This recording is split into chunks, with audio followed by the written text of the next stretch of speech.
اما بعد فاعوذ باللہ من الشیطان الرجیم بسم اللہ الرحمن الرحیم قال هل علمتم ما فعلتم بيوسف واخيه اذ انتم جاهلون قالوا أئنك لأنت يوسف قال أنا يوسف وهذا أخي قد من الله علينا إنه من يتقي ويصبر فإن الله لا يضيع أجر المحسنين قالوا تالله لقد أعسرك الله علينا وإن كنا لخاطئين قال لا تثريب عليكم اليوم يغفر الله لكم وهو أرحم الراحمين اذهبوا بقميصي هذا فألقوه على وجه أبي يأت بصيرا وأتوني بأهلكم أجمعين ولما فصلت العير قال أبوهم إني لأجد ريح يوسف لولا أن تفندون قالوا تالله إنك لفي ضلالك القديم ولما أن جاء البشير ألقاه على وجهه فارتد بصيرا قال ألم أقل لكم إني أعلم من الله ما لا تعلمون صدق اللہ لفظی ترجمہ یہ قال فرمایا یوسف علیہ السلام نے هل علمتم کیا تمہیں کچھ یاد ہے، یاد آ رہا ہے، معلوم ہے، جانتے ہو، ما فعلتم کیا کیا تھا تم نے بھی یوسف کے ساتھ، وہ اخیہ اور اس کے بھائی کے ساتھ، کب کیا تھا اور کیوں کیا؟ اس جب انتم تھے تم جاہلون، زمانے جاہلیت میں، نادان تھے، جوان تھے، جوانی کی جہالت میں مبتلا تھے، اپنے فعل کی برائی سے تم ناواقف تھے، انجان تھے۔ قالو کہنے لگے اِنَّکَ کیا تو ہی لَأَنْتَ البتہ تو ہی یوسف ہے، یعنی کیا سچ مچ آپ ہی یوسف ہیں، واقعتاً آپ ہی یوسف ہیں؟ قالا تو فرمایا انا یوسف ہوں، میں یوسف ہوں، وہذا اخی اور یہ ہے میرا بھائی، یعنی عینی بھائی ہے، سگا بھائی ہے۔ قد تحقیق من اللہ علینا احسان کیا اللہ تعالیٰ نے ہم پر۔ کیا احسان کیا؟ کہ سلامتی اور عزت کے ساتھ یکجا کر دیا اور ملا دیا۔ انہ بے شک وہ یتقی جو تقوی اختیار کرتا ہے، گناہوں سے اپنے آپ کو بچاتا ہے، وہ یصبر اور صبر سے کام لیتا ہے، فإن اللہ بس بے شک اللہ تعالیٰ لا یضیع ضائع نہیں کرتا اجر المحسنین اجر احسان کرنے والوں کا۔ قالو کہنے لگے تاللہ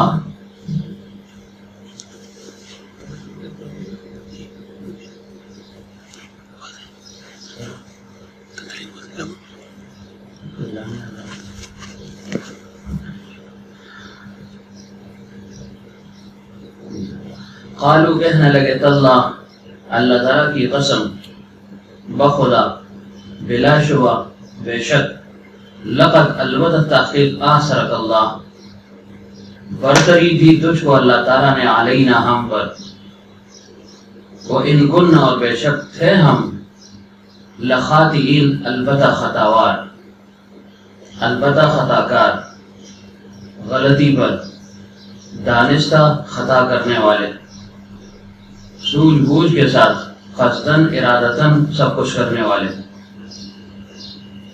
قال فرمایا لا تثریب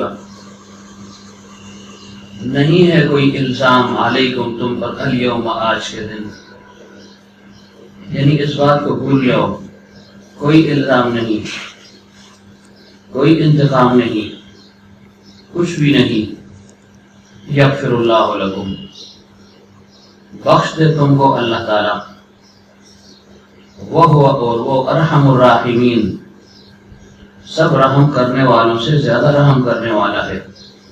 یعنی اللہ تعالیٰ تمہارا قصور معاف فرما دے، کیونکہ اس کی شان کیا ہے کہ وہ تو معاف کرتا رہتا ہے۔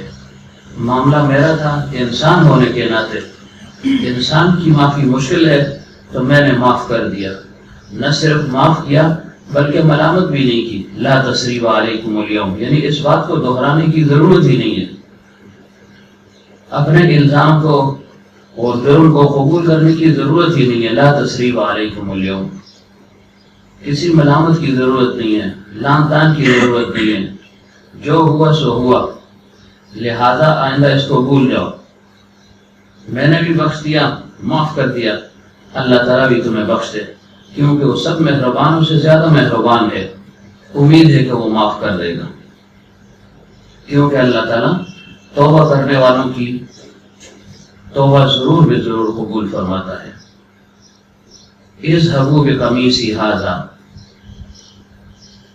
چلے جاؤ میری اس قمیص کے ساتھ، لے جاؤ میری اس قمیص کو۔ اذهبوا، جاؤ بقمیصی ھذا، میری اس قمیص کے ساتھ، یعنی جا تو رہے ہو، اب میری قمیص لے کر جاؤ، یہ کرتا لے کر جاؤ۔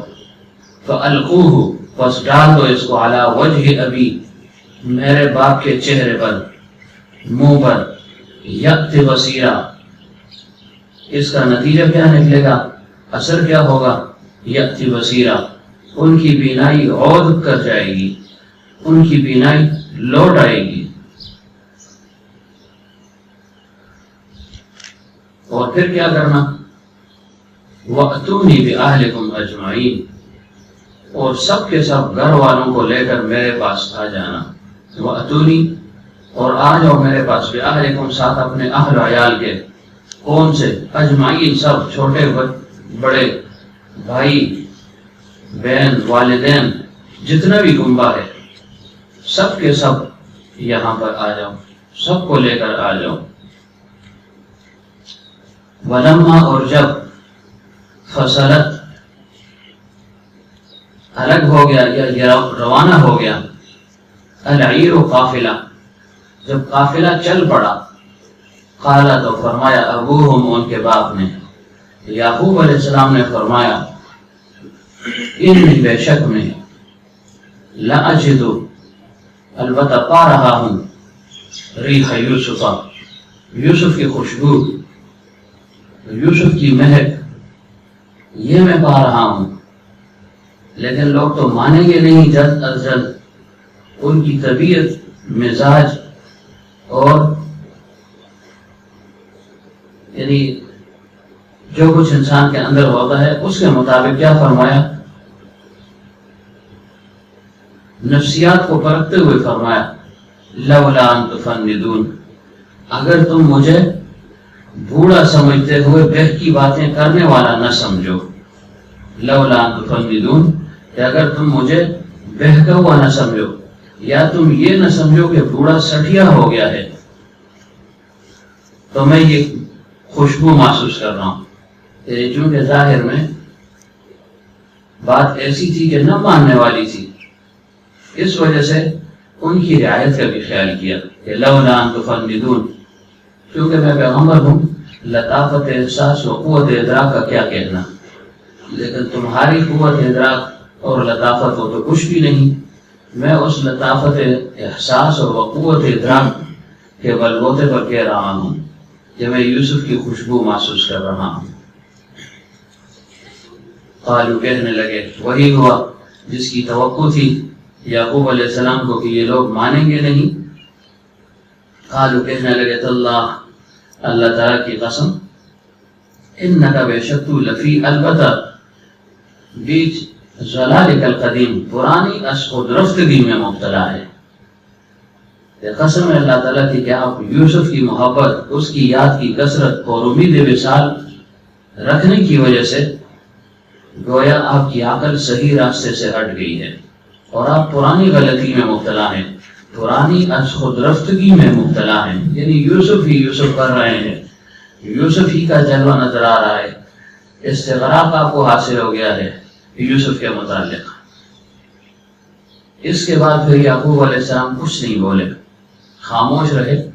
فلما، پس جب، ان جاء البشیر، جب آ گیا وہ قاصد، بشارت دینے والا، خوشخبری دینے والا، القاہ، ڈال دیا اس کو، یعنی اس کرتے کو، علی وجہہ، ان کے چہرے پر، یعنی یعقوب علیہ السلام کے چہرے پر، فارتد بصیرا، پس ہو گئے وہ بینا، یا فی الفور ان کی بینائی لوٹ آئی، یا خوشبو و خوشی سے ذوف بصر دور ہو گیا اور نور نظر عود کر آیا۔ اور یہ بات خلاف عقل بھی نہیں اور خلاف فطرت بھی نہیں۔ کیوں نہیں؟ کہ بعض اوقات اللہ تعالیٰ کسی اچانک خبر پر، چاہے وہ خوشی کی ہو چاہے غم کی ہو، انسان کی بینائی لوٹا دیتا ہے۔ اور پھر کیا کہا؟ قال، فرمایا، الم اقل لکم، کیا میں نے نہیں کہا تھا تمہارے لیے، تم کو میں نے نہیں کہا تھا، انی اعلم، بے شک میں جانتا ہوں، من اللہ، اللہ تعالیٰ کی طرف سے، ما لا تعلمون، وہ جو تم نہیں جانتے۔ یعنی کیا تم سے میں نے کہا نہیں تھا کہ اللہ کی جو باتیں میں جانتا ہوں تم نہیں جانتے ہو؟ کہ میرا اور اللہ تعالیٰ کا معاملہ ہے، میں یوسف سے مایوس، اللہ کی رحمت سے مایوس نہ تھا، لیکن فراق یوسف میں مضطر بھی تھا، اور ان سب باتوں کا علم مجھے تھا۔ کیا علم تھا؟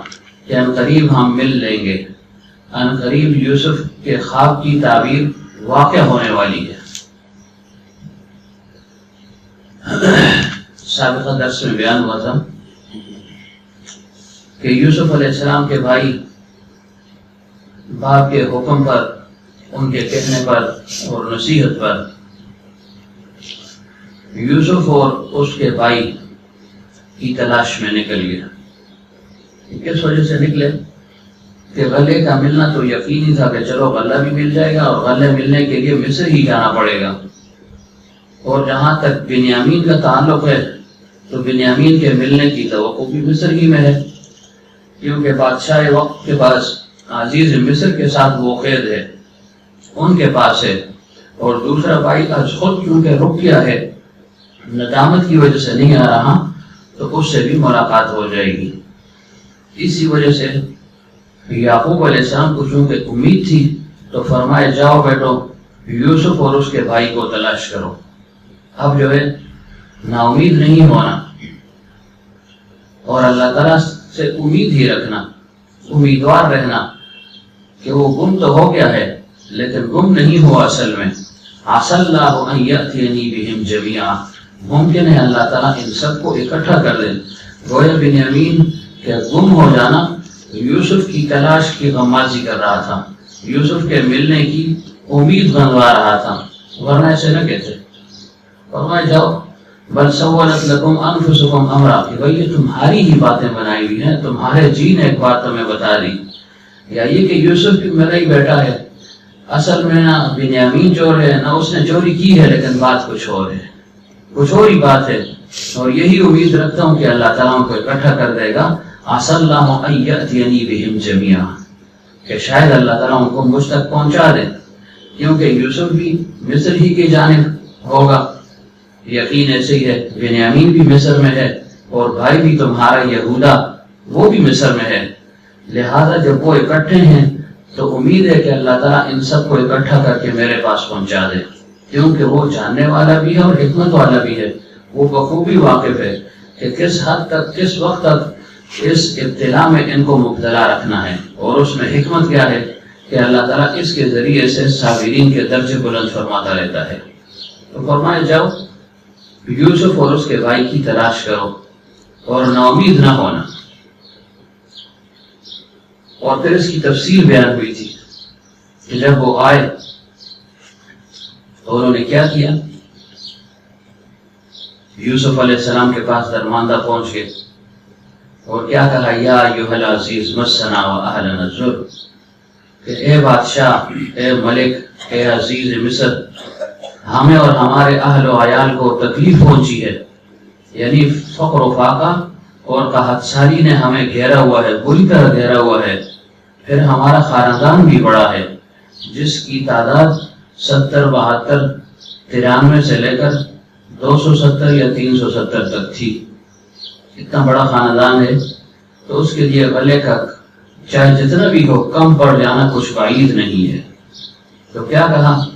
مسنا واہلنا الضر وجئنا ببضاعۃ مزجاۃ، کہ یہ تھوڑا سا سامان لے کر آئے ہیں، اگرچہ یہ قبول کرنے کے قابل نہیں ہے لیکن آپ قبول کیجئے، یا یہ جو غلہ آپ ہمیں دے رہے ہیں اس غلے کی یہ قیمت بنتی نہیں ہے، لیکن اس کے باوجود آپ اس کو قبول کر لیجئے، تھوڑا ہے، اس کے بدلے میں تصدق علینا زیادہ دیجئے، رعایت کیجئے۔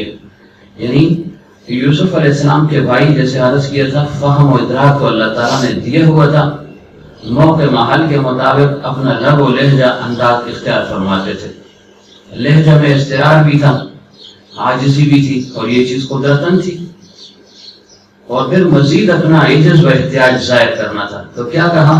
جو کچھ ہم لائے ہیں وہ جئنا ببضاعۃ مزجاۃ، نکمی چیز ہے، نہ لگنے کے قابل ہے، نہ چلنے والے دراہم ہے، یعنی تاکہ عزیز مصر کا دل مزید نرم ہو، مزید نرم ہو۔ شکوہ اور شکایت مقصود نہیں تھی، اپنا عجز اور احتیاج وہ ظاہر کیا۔ اور یوسف علیہ السلام کو تو معلوم تھا کہ میرے بھائی کس انداز کے ہیں، کس طبیعت کے ہیں۔ جیسے پہلے انہوں نے یوسف علیہ السلام کو ڈرانے دھمکانے کی کوشش بھی کی تھی کہ بزور ہم اس بھائی کو لے جائیں، لیکن جب مایوس ہو گئے، نا امید ہو گئے، تو پھر لجاجت کرنے لگے۔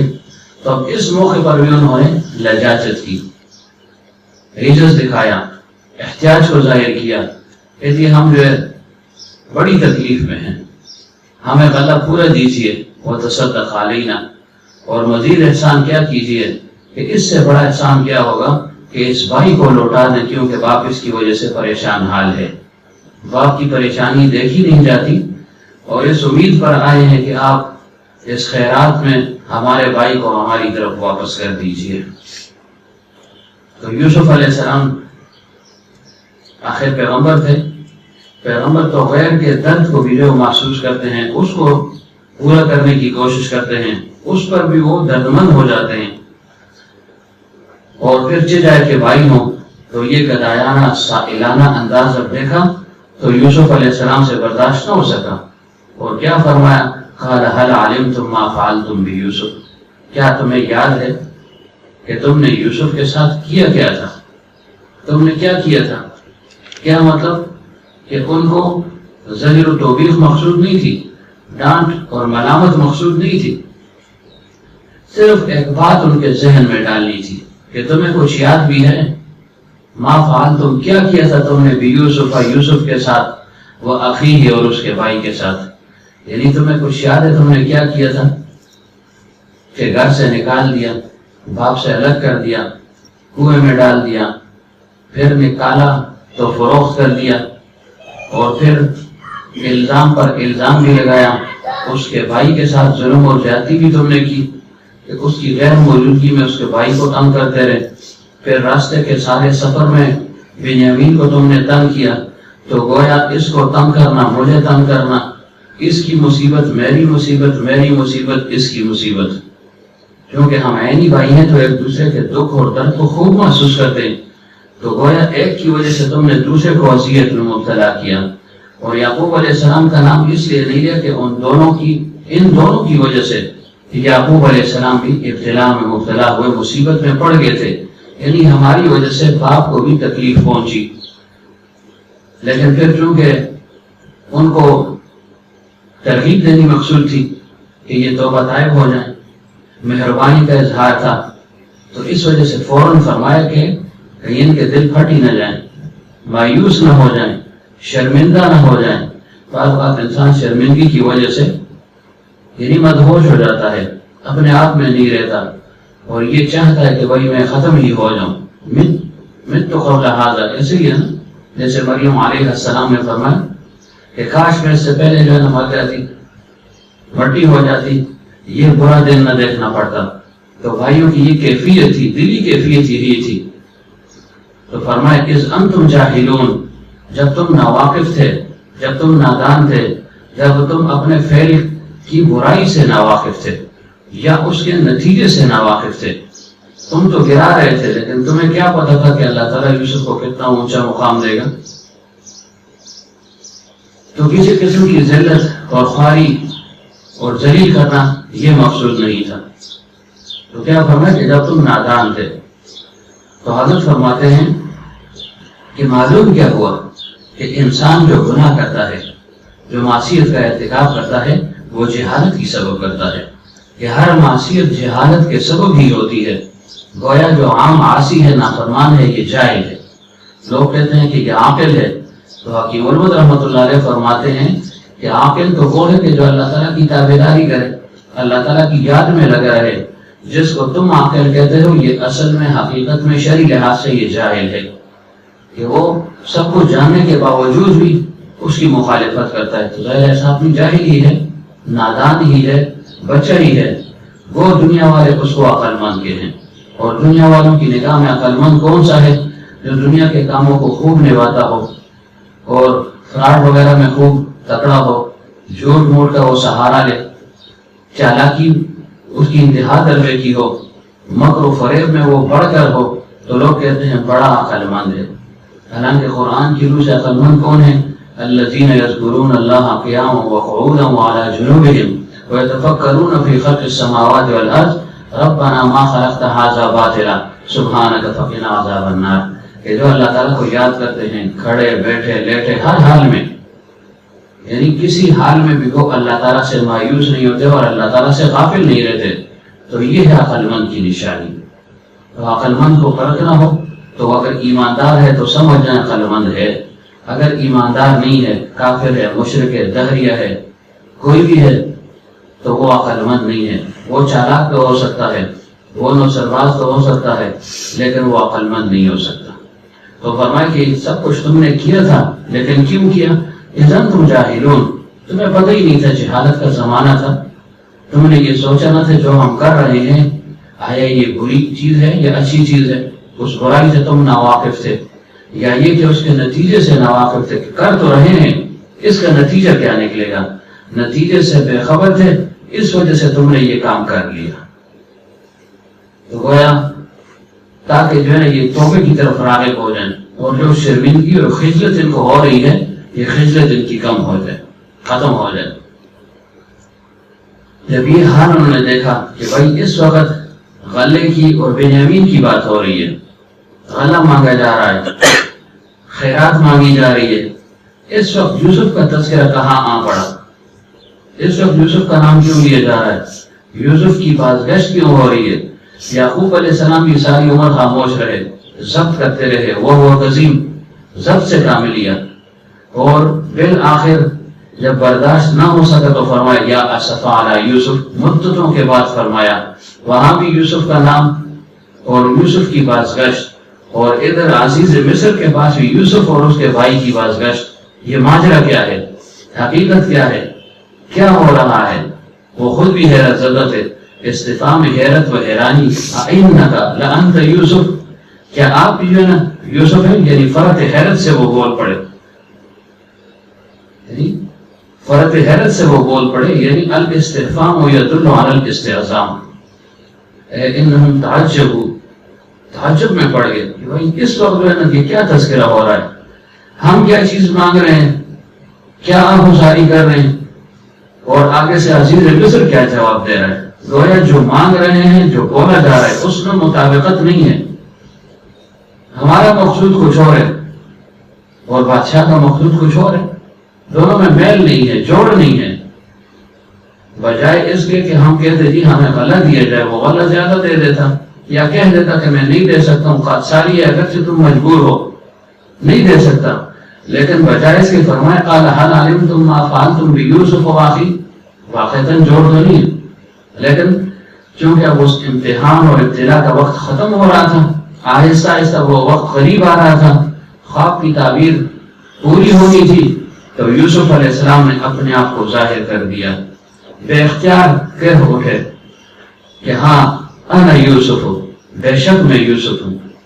ابن اسحاق رحمۃ اللہ علیہ فرماتے ہیں کہ حضرت یوسف علیہ السلام کو وہ فل فور جان نہ سکے، کس وجہ سے کہ یوسف علیہ السلام عمومی طور پر جس کے ساتھ بات چیت کرتے تو پردے سے اور سے ہو کر فرمایا بات کیا کرتے تھے، کلام کیا کرتے تھے، یا یہ کہ چہرہ مبارک پر نقاب ڈالا رہتا تھا، اس وجہ سے وہ جان نہ سکے۔ اور پھر جب نقاب اٹھا دیا، پردہ ہٹا دیا، تو اس وقت بھائیوں نے پہچان لیا۔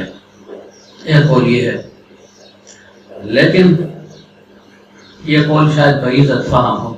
دوسرا قول کیا ہے؟ دوسرا یہ ہے، امام ضحاک رحمۃ اللہ علیہ نے حضرت ابن عباس رضی اللہ عنہ کا قول نقل کیا ہے کہ جب وہ باتیں کر رہے تھے فرمایا کہ کیا تم جانتے ہو تم نے یوسف اور اس کے بھائی کے ساتھ کیا کیا؟ تو انہوں نے کہا، حیرت سے کہا کہ لأنت یوسف، کیا آپ ہی یوسف ہیں؟ واقعتاً سچ مچ ہمیں یقین نہیں آ رہا۔ یقین کیسے کرتے کہ کنویں میں پھینک دیا اور پھر نکال دیا، غلام بنایا گیا، تو ظاہر ہے غلام آدمی بادشاہی تک نہیں پہنچ سکتا، کسی کے تصور اور وہم و گمان میں بھی نہیں ہے کہ بالفرض اگر بھائی زندہ بھی ہے تو بادشاہ کیسے بن سکتا ہے؟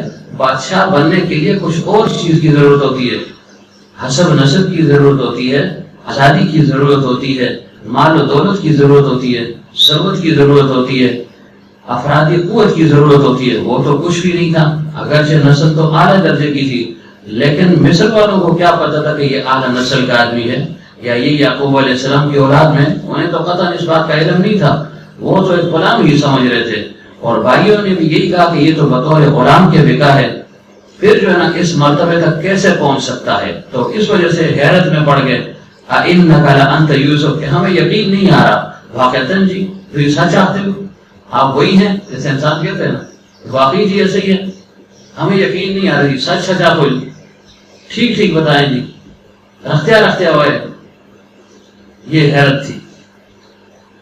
تو امام ضحاک کیا فرماتے ہیں کہ جب یہ بات وہ کر رہے تھے، یعنی جب یوسف علیہ السلام نے یہ بات کی کہ تمہیں معلوم ہے جب تم جاہل تھے، نادان تھے، اور پھر جب بھائیوں نے حیرت سے پوچھا کہ آپ یوسف ہیں، تو اس وقت یوسف علیہ السلام مسکرائے، تو مسکراہٹ ایسی تھی کہ گویا جو ہے نا موتیوں کا ہار ہے، دانت مبارک سامنے کے جو ہے نا وہ ظاہر ہو گئے۔ بھائیوں نے جب دیکھا تو پہچان لیا کہ بھائی یہ مسکراہٹ اس کی ایسی ہے جیسے یوسف کی ہوتی تھی، کیونکہ ظاہر بچپن ساتھ گزارا تھا، بعض عادات و اطوار انسان کو زندگی بھر یاد رہتی ہیں، کچھ علامات ہوتی ہیں جس کی وجہ سے انسان جانا اور پہچانا جاتا ہے، چاہے اس انسان کو انسان نہ بھی دیکھے، آواز سے بعض اوقات انسان جان لیتا ہے، چار ڈال سے انسان جان لیتا ہے کہ یہ فلاں شخص جا رہا ہے، فلاں شخص آ رہا ہے، فلاں شخص کی آواز ہے۔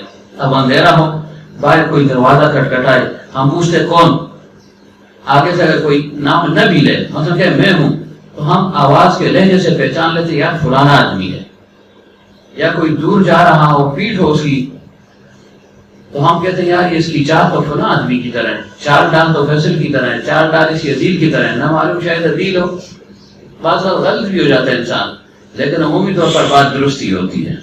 تو اس وجہ سے انہوں نے کہا بھائی یہ مسکراہٹ اور دانتوں کی یہ روشنی اور دانتوں کی یہ خوبصورتی بالکل جیسے موتیوں کا ہار ہوتا ہے، بالکل یوسف کی طرح مسکراہٹ ہے، یوسف علیہ السلام ہی کی طرح ان کے دندان مبارک ہیں۔ تو اس وجہ سے پھر جو ہے نا وہ اس وقت پہچان گئے۔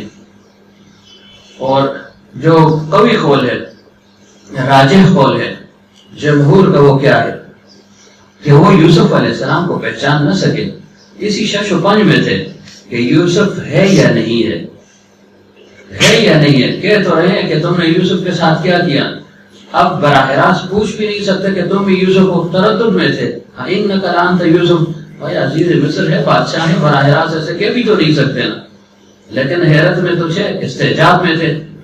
تو تیسرا قول جو مشہور ہے وہ یہ ہے کہ وہ پہچان نہ سکے، تو اس وقت یوسف علیہ السلام نے اپنے سر سے تاج اتار دیا، کہ وہ جو مخصوص تاج تھا جو یوسف علیہ السلام کے سر مبارک پر ہوا کرتا تھا، خصوصاً جب وہ اپنے تخت پر جلوہ افروز ہوا کرتے تھے، شاہی تخت پر جلوہ افروز ہوتے، لوگ آتے غلے کے لیے، ملاقات کے لیے، یا جس وقت اجلاس منعقد ہوتا اس وقت اس خاص لباس میں ہوا کرتے تھے، خاص لباس میں ہوا کرتے تھے، تو اس کے ساتھ یہ تاج لازم اور ضروری تھا، خوبصورت تاج تھا، قیمتی موتی زبرجد وہ اس میں جڑے ہوئے تھے۔ تو یوسف علیہ السلام نے جب وہ تاج سر سے اتار دیا، اس وقت بھائیوں نے پہچانا کہ اوہو یہ تو واقعی یوسف ہے۔ کیسے پہچانا؟ کیا علامت تھی؟ علامت اور نشانی یہ تھی کہ یوسف علیہ السلام کے سر پر ایک لہسن سا تھا، ایسے سمجھے، یعنی ہم اس کو دانا سا کہہ دیں کہ سر پر جو ہے ایک دانا سا بنا ہوا تھا، لہسن کی شکل میں، تھوم کی شکل میں، لہسن تھوم ہی ہے نا، تھوم کی شکل میں تھا، اس سے وہ پہچان گئے۔ اور یہ کیسی علامت تھی کہ یہ علامت یعقوب علیہ السلام کے پاس بھی تھی، یعنی ان کے سر میں بھی ایسے ہی لہسن کا نشان بنا ہوا تھا، اسحاق علیہ السلام کے سر مبارک میں بھی ایسے ہی تھا۔ پھر جو یعقوب علیہ السلام کی یعنی دادی تھی، یعنی دادی نہیں، والدہ ہوگی نا، سارہ علیہ السلام، ان کے سر میں بھی جو ہے نا یہ نشان تھا، یہ لہسن کا۔ اور ان کے بعد پھر یوسف علیہ السلام کے سر مبارک میں بھی تھا، تو اس وجہ سے وہ پہچان گئے کہ یہ تو ان کے سر میں بھی ہے، یعقوب علیہ السلام کے سر میں بھی ہے، پھر حضرت اسحاق علیہ السلام کے سر میں بھی ہے، اور پھر حضرت اسحاق علیہ السلام کی والدہ یعنی سارہ علیہ السلام، ان کے سر میں بھی تھا یہ۔ تو اس علامت کو جب انہوں نے دیکھا اور پہچان لیا تو پھر بول اٹھے کہ اچھا بلا شبہ بھی یوسف ہے، لَإِنَّكَ لَأَنْتَ یوسف، کیا آپ یوسف ہیں؟ پھر خود ہی کہا واقعی آپ ہی یوسف ہیں، واقعی ہم جو ہے نا اب مان گئے ہیں۔ اور پھر کیا کہا؟ پھر انہوں نے مزید جو ہے کہ بھائی اب یہ بات جو ہے نا حقیقت تک پہنچ جائے، تو یوسف علیہ السلام نے کیا فرمایا؟ انا یوسف ہو، یعنی ابھی تک وہ یقین اور تردد ہی میں تھے، گمان سے کہا تھا، لیکن یوسف علیہ السلام نے ان کے گمان کو حقیقت میں بدل دیا اور کیا فرمایا؟ انا یوسف ہو، بے شک میں یوسف ہوں، واقعی میں یوسف ہوں، وہذا اخی، اور یہ میرا بھائی ہے، یعنی یہ میرا عینی بھائی ہے۔ اس کے کہنے کی ضرورت نہیں تھی، لیکن یہ کس وجہ سے کہا؟ تاکہ ان کو مزید تعارف ہو جائے، یا یہ کہ بھائی کی عظمت کو ظاہر کرنے کے لیے بھائی کا ذکر کر دیا، یا یہ کہ میں بنیامین کا کہوں گا تو انہیں پتا ہے کہ بنیامین یوسف کا بھائی ہے، تو ان کو معلوم ہو جائے گا کہ یہ بنیامین سے جو واقف ہے تو یقیناً یہ یوسف ہی ہو سکتا ہے، یوسف کے علاوہ بنیامین سے اور کوئی واقف نہیں ہے، یہی آپس میں عینی بھائی ہیں۔ تو اس وجہ سے یوسف علیہ السلام نے اپنے بھائی بنیامین کا نام لے لیا، اور پھر کیا فرمایا؟ قد من اللہ علینا، کہ بے شک اللہ تعالیٰ نے ہم پر احسان فرمایا۔ اب دیکھیں کوئی ملامت ان کو نہیں کی، کسی قسم کا شکوہ شکایت نہیں کی، کچھ بھی نہیں کہا، بلکہ کیا فرمایا؟ من اللہ علینا، اللہ تعالیٰ نے ہم پر احسان کیا۔ کیا احسان کیا؟ وہ احسان کیا تھا؟ فرمایا تکلیف سے اللہ تعالیٰ نے ہمیں راحت کی طرف موقع دیا، تکلیف کو ختم کر دی، راحت میسر فرما دی۔ اور دوسری کیا؟ افتراق کے بعد اجتماع نصیب فرما دیا۔ ہم جدا جدا تھے، ایک دوسرے سے بچھڑ گئے تھے، اللہ تعالیٰ نے اس افتراق کو ختم فرما دیا اور ہمیں ملا دیا، یہ اللہ تعالیٰ نے احسان فرمایا۔ پھر دوسرا کیا احسان؟ اللہ تعالیٰ نے ذلت سے عزت نصیب فرما دی، ذلت ختم ہو گئی، یعنی وقتی تنگی وہ ختم ہو گئی، اللہ تعالیٰ نے عزت نصیب فرما دی، سلامتی نصیب فرما دی۔ پھر مال و جاہ کی قلت کو کثرت سے بدل دیا، مال بھی نہیں تھا، جاہ و جلال بھی نہیں تھا، یہ دونوں چیزیں مفقود تھی، نہیں تھی، اللہ تعالیٰ نے مال بھی دے دیا، جاہ و جلال بھی دے دیا، تم دیکھ رہے ہو۔ اور پھر مزید کہ اللہ تعالیٰ نے تنگی کے بعد عیش و عشرت سے نواز دیا۔ تنگی تھی، قسم پوسی کی حالت تھی، کیا کچھ جو ہے نا تم نے کیا یا جو گزرا بیتا، اس کے بعد اللہ تعالیٰ نے عیش و عشرت کی زندگی عطا فرما دی۔ تو یہ مقصود تھا کہ اللہ تعالیٰ نے ہم پر احسان فرمایا۔ اور پھر اس سے یہ بھی معلوم ہوا کہ انسان پر جب اللہ تعالیٰ کی طرف سے مہربانی ہو جائے، انعامات اللہ تعالیٰ انسان کو دے دے، انعامات کی بھرمار ہو جائے، تو گویا اللہ تعالیٰ کا احسان ہے، تو اس وقت انسان مصائب کو بھول جائے اور احسانات کو یاد رکھے۔ یہ نہیں کہا کہ تجھے آپ نے یہ کیا تھا، یہ کیا تھا، یہ کیا، یہ کیا، یہ کیا، اور اس کے بعد دیکھو اللہ نے جو احسان کر دیا، نہیں، فرمایا قد من اللہ علینا، بس وہ جو شکوہ اور شکایت، وہ جو تنگی تھی، عسرت تھی، بالکل ختم ہو گئی۔ جو مسائل ہم پر پڑے تھے، کنویں میں جو ہے نا گرنا، باپ سے الگ ہونا، بازار مصر میں فروخت ہونا، اور پھر جو قافلہ تھا اس کے ہاتھ پر فروخت ہونا، پھر تہمت کا لگ جانا، پھر کہ خانے میں چلا جانا، پھر وہاں سے نکلنا، کسی قسم کا کسی چیز کا تذکرہ نہیں کیا۔ کیا فرمایا؟ قد من اللہ علینا، اللہ تعالیٰ نے بہت بڑا احسان کر دیا۔ اور وہ احسان، اس کی تفسیر بیان ہو گئی کہ کیا احسان فرمایا؟ تکلیف کو راحت سے بدل دیا، تنگی کو عیش و عشرت سے بدل دیا، مال و جاہ کی قلت کو کثرت سے بدل دیا۔ مال نہ ہونے کے برابر تھا، جاہ ہر انسان کی ایک جاہ ہے، اللہ تعالیٰ نے ہر انسان کو دی ہے، لیکن جو عام طور پر لوگوں کی نگاہ میں جاہ ہوتی ہے وہ تو ہر ایک کو نہیں حاصل ہوتی، وہ اقتدار کے ساتھ ہی خاص ہے۔ اقتدار اور منصب مل جائے تو ہر ایک کہتے ہیں بھائی اس کا جاہ و جلال انتہا درجے کا ہے۔ یا تقوی اور طہارت اللہ تعالیٰ انسان عطا فرماتے ہیں، لوگوں کی اس کی طرف یعنی رغبت ہوتی ہے، لوگوں میں مقبولیت مل جاتی ہے، تو ہم کہتے ہیں بڑا جاہ و جلال والا آدمی ہے۔ تو فرمایا اللہ تعالیٰ نے ایسے جو نا ہمیں اٹھا دیا، یہ احسان کیا۔ ذلت سے اللہ تعالیٰ نے عزت نصیب فرما دی، ذلت کو عزت میں بدل دیا، یہ اللہ تعالیٰ نے احسان فرمایا۔ تو معلوم کیا ہوا کہ انسان احسانات کو پھر یاد کرے۔ کیوں؟ اگر احسانات کو یاد نہیں کرے گا، مصائب ہی کو یاد کرے گا، تو مصائب کو اگر یاد کرے گا، احسانات کو یہ نہیں یاد کرے گا، یہ ناشکری ہے۔ شکر کیا ہے؟ کہ انسان احسانات کو یاد رکھے اور مصائب کو بھول جائے۔ اگر ایسے نہیں کرے گا تو پھر اسی کے متعلق اللہ تعالیٰ نے فرمایا ان الانسان لربہ لکنود، اتنی نعمتیں بھرمار، لیکن جو ہے نا عمومی طور پر انسان ناشکرا ہے۔ اور یہ انسان کی فطرت بھی ہے نا کہ مصائب کو ضرور یاد کرتا ہے۔ بعد اگر بہت اچھے بھی ہوں، احسانات کو یاد بھی کرے، لیکن ساتھ ہی کہتے یار فلانا وقت بڑا مدہ گزریا سب، لیکن اللہ کا بڑا فضل ہے۔ ایسے لازم کہتے ہیں نا اللہ ډیر احسان وکړي، ډیر سختی میں لیدل مانو، ډیر سختی کیوں ہو، تو سختی کو بھی ذکر کر دیا اور ساتھ احسان کو بھی ذکر کر رہا ہے۔ تو یوسف علیہ السلام نے کچھ بھی نہیں کہا، بس براہ راست فرمایا من اللہ علینا، اللہ نے احسان فرما دیا، دیکھو ہم دونوں مل گئے ہیں۔ بھائی کی عظمت کو بھی ظاہر کر دیا، ان کی تسلی کے لیے بھائی کا ذکر بھی کر دیا، اور فرمایا دیکھو یہ احسان تم دیکھ رہے ہو جو اللہ تعالیٰ نے ہم دونوں پر کر دیا، تم تو ہمیں دور کر رہے تھے، اللہ تعالیٰ نے ملا دیا ہے، اللہ نے ہمیں یکجا کر دیا ہے۔ تو انسان مصائب کو بھول جائے اور احسانات کو یاد رکھے۔ اور پھر فرمائیے ہمیں یہ انعام ملا کیوں، یہ چیز ہمیں کیوں ملی؟ انہ من یتق ویصبر، حضرت فرماتے تھے پورے سورہ یوسف کا خلاصہ یہ ہے، انہ من یتق ویصبر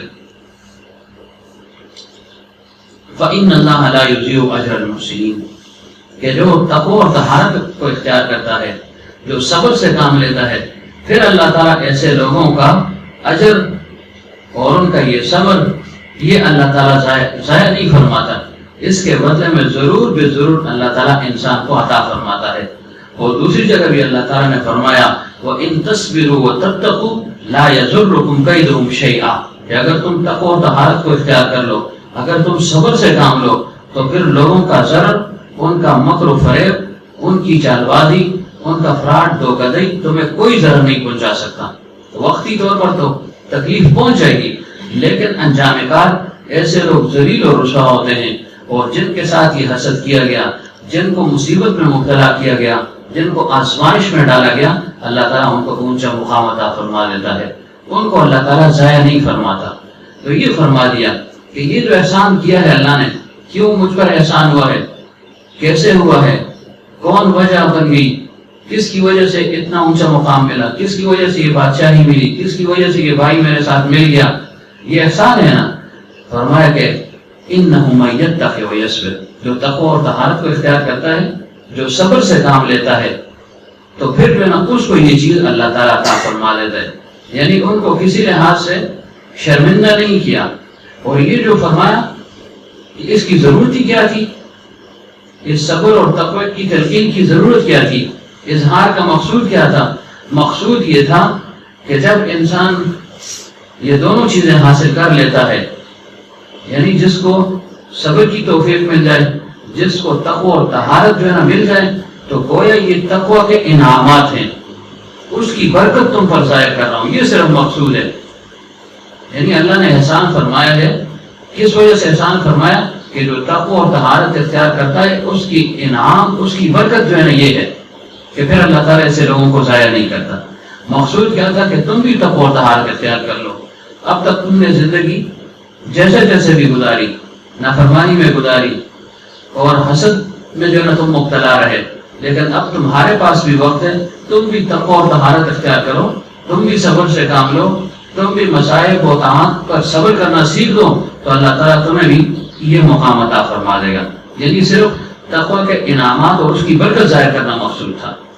دوسری بات یہ کہ اس میں تو ایک قسم کا دعویٰ پایا جاتا ہے۔ یوسف علیہ السلام نے فرمایا انہ من یتق، وہ اس پہ گویا میں تقویدار ہوں، میں صابر ہوں، میں تقوی بھی اختیار کیا، میں نے صبر بھی کیا ہے۔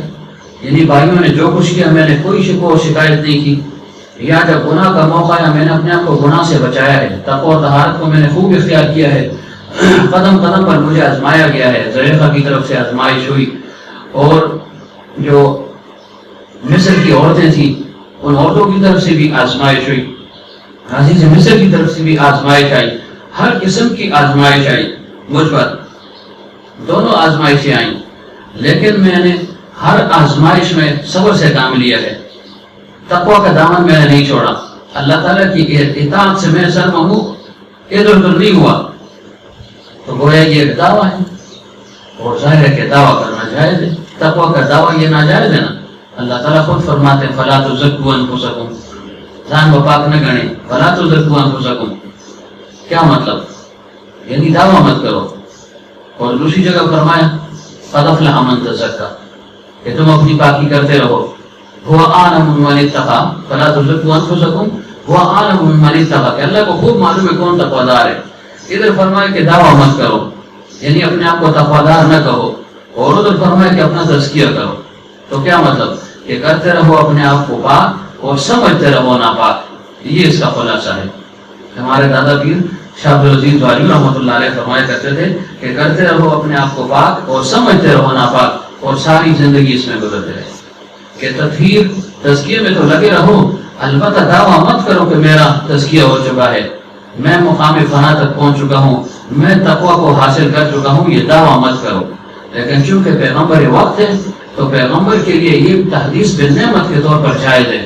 تو یوسف علیہ السلام نے فرمایا کہ تقوی اور طہارت اور صبر کی یہ برکت ہے، میں نے تقوی اور طہارت اختیار کی، میں نے صبر کیا، لہذا چونکہ میں پیغمبر ہوں، میں منتہی ہوں، تو اس وجہ سے میرے لیے یہ تحدیث بالنعمت جائز ہے، عام آدمی کے لیے جائز نہیں ہے۔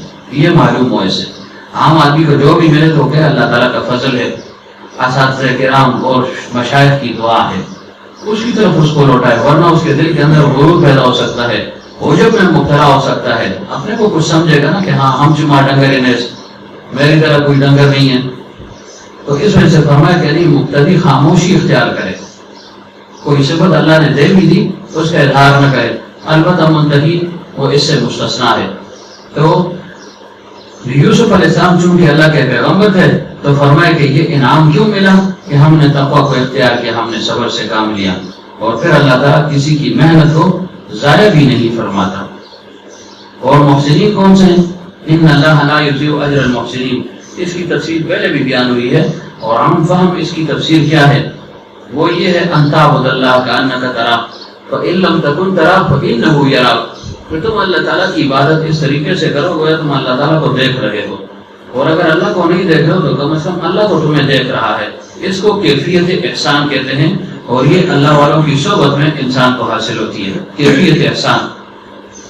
جب یہ چیز حاصل ہو جائے پھر انسان کے لیے گناہ کرنا وہ مشکل ہو جاتا ہے، گناہ کر بھی لے تو پھر فوراً ندامت حاصل ہو جاتی ہے، اول تو گناہ کرنے کا موقع ہی نہیں ملتا، دل میں کھٹتا سا رہتا ہے کہ بھئی اللہ تعالیٰ دیکھ رہا ہے، ایک جو ہے نا تردد سا دل میں رہتا ہے، خوف سا دل میں جو ہے نا وہ قائم رہتا ہے، جس کی بلبوتے پر انسان گناہوں سے اپنے آپ کو پھر بچاتا ہے۔ تو فرمایا کہ یہ جو ہے نا محسنین ہے، اور اصل چیز تو یہ ہے کہ کوئی نہ ہو اور پھر انسان گناہوں سے اپنے آپ کو بچائے۔ ویسے تو ہم سب بزرگ ہیں نا، ایک دوسرے کے سامنے اب تک گناہ کر سکتے ہیں، کوئی کسی کو ضرورت نہیں ہو سکتی، ایک بیٹا جو ہے نا باپ کے سامنے بدنظری نہیں کر سکتا، عورتیں باری جو ہے نا خوبصورت ہو، میک اپ ہو، خوب بناؤ سنگار ہو، آ رہی ہوں، لیکن اس کو ضرورت نہیں ہوتی کہ بھئی ساتھ باپ ہے، باپ نہ بھی ہو، کوئی اور آدمی بھی ہو، بڑا آدمی ہو، چھوٹا ہو، لیکن اس میں خوف رہتا ہے، شرمندگی تاری رہتی کہ بھئی دیکھوں گا تو یہ دیکھ رہے ہیں، یہ کیا کہیں گے کہ دیکھو یہ عورتوں کی طرف دیکھ رہا ہے۔ تو جب عام آدمی کا یہ حال ہوتا ہے کہ باپ کی یا بڑوں کی موجودگی میں گناہ نہیں کرتا، تو کسی کو یہ استحضار حاصل ہو جائے پھر وہ گناہ کب کر سکتا ہے؟ پھر تو اللہ تعالیٰ سے ڈرتا ہے نا۔ اللہ تعالیٰ کا ڈر جو ہے نا مانے ہوتا ہے کہ بھائی اللہ میرے ساتھ ہے، چاہے مخلوق نہ بھی ہو، اللہ تعالیٰ تو میرے ساتھ ہے، ہر جگہ ہے۔ نحن اقرب الیہ من حبل الورید، انسان کی شہرت سے زیادہ قریب ہے۔ اور پھر فرمایا کہ تقوی اور طہارت کیا ہے؟ تقوی کی تعریف آتی ہے؟ کس سے پوچھوں؟ کیا ہے؟ علامہ صاحب بتائیں، بولو نا۔ اچھا، وہ رضائل اور خسائل کی کافی ان تینوں کو دینی ہے۔ کیا ہے بولو؟ تقوی کیا ہے؟ چنگی شہر کیا ہے؟ پچھلے 5 سال میں یاد کروایا تھا۔